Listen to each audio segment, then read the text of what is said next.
Welcome to the Know. I'm Ashley Jenkins. I'm John Reisinger. Breaking news, everyone! What? Gamers are pissed about microtransactions again. Oh.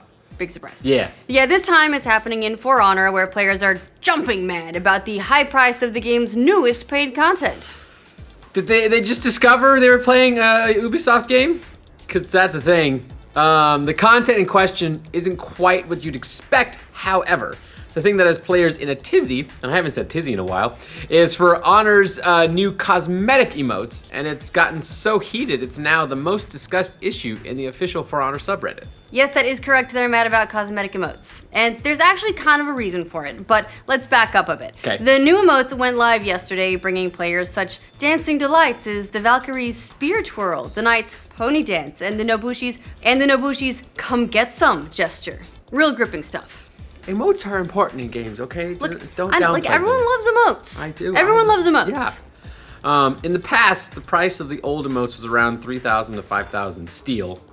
I'm assuming that's in-game currency. What's the next sentence? What does the next sentence say? Yeah, steel is the in-game currency used for In Honor to buy basically everything, including meaningful upgrades for your actual gear that affect in-game stats. Yeah, for the record, 5,000 steel costs $5 or 4 pounds, while 11,000 steel costs $10 or 8 pounds. You can, however, get steel from working and grinding in-game instead, but we'll get back to that in a moment. For a while, all of that seemed to work just fine for players, but things changed when the reveal of the new emotes, which cost around 7,000 steel, meaning you'll have to spend more money than before to get enough steel for the emotes, since the bundles come in packages of around 5,000. Now, it's important to reiterate, because this is important, that these are cosmetic items only. Yeah. Emotes don't actually help you in the game. You stop there. That they can help. No, they're not necessary. They just give you style.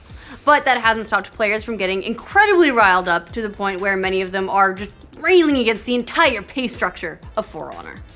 Not a bunch of entitled gamers at all. And there are a couple reasons for all of that.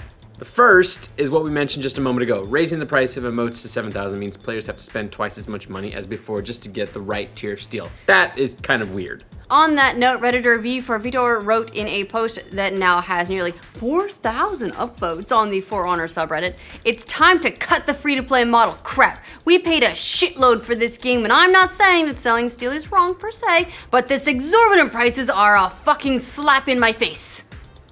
He's a seriously wrong individual, and I really hope that he finds justice. Or she. You know, I'm not gonna judge here. The poster went on to say, "I mean seriously, this game is so expensive it has no dedicated servers, and all cosmetics require an absurd amount of farm.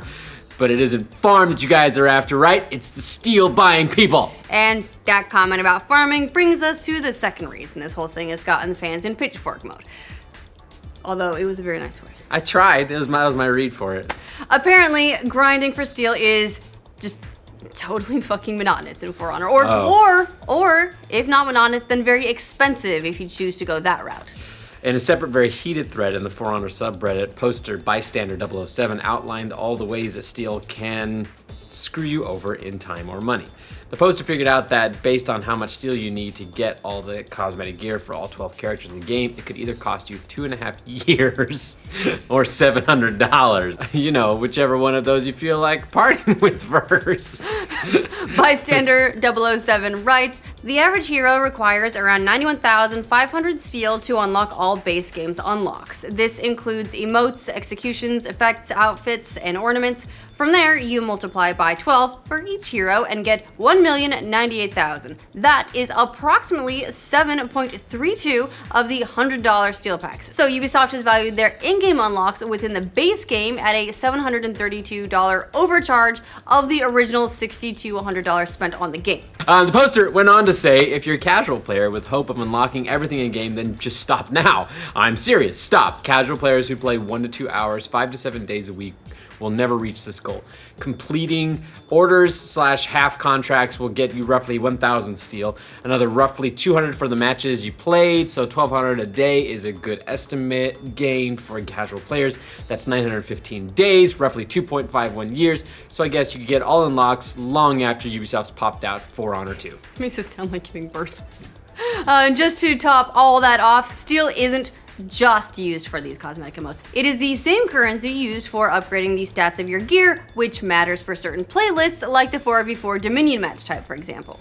So, if you don't want to get wrecked by other high-level players, you're already spending your steel anyway, which leaves nothing for the cosmetic stuff. Then there's the matter that some of those players may be buying their steel instead of earning it in-game, adding some potential pay-to-win salt in the wound. Now, when you add that to the fact that the game's peer-to-peer multiplayer system doesn't always quite work the way it's supposed to, and the frustrations, well, they all pile up until everyone goes into total rage mode, which is kind of what we're seeing here.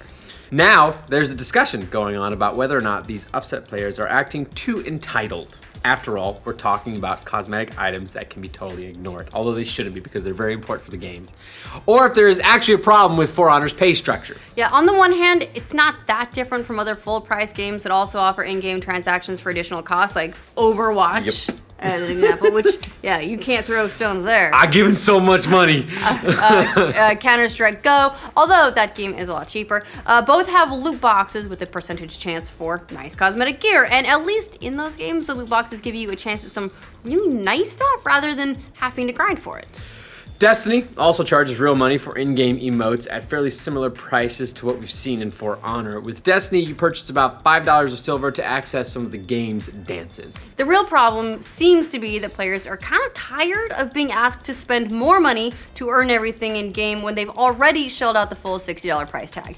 The types of prices and grinding on display from Ubisoft here are something a little bit closer to what you would expect to see in a free-to-play game, even though players have already spent quite a bit to play in the first place. Gamers are no strangers to grinding, but it seems like what's being asked of them in For Honor might be a bridge too far when you consider that Ubisoft has already lost half the game's player base within its first few weeks at launch. They might want to see what they can do to remedy the negative perception. Yeah, do what they did. Like, the thing is, Ubisoft has shown that they can support games properly. Look, Rainbow Six Siege is actually doing very, very well with the support they've had. Eddie, you were saying that it was it's in the top games on Steam concurrence, right?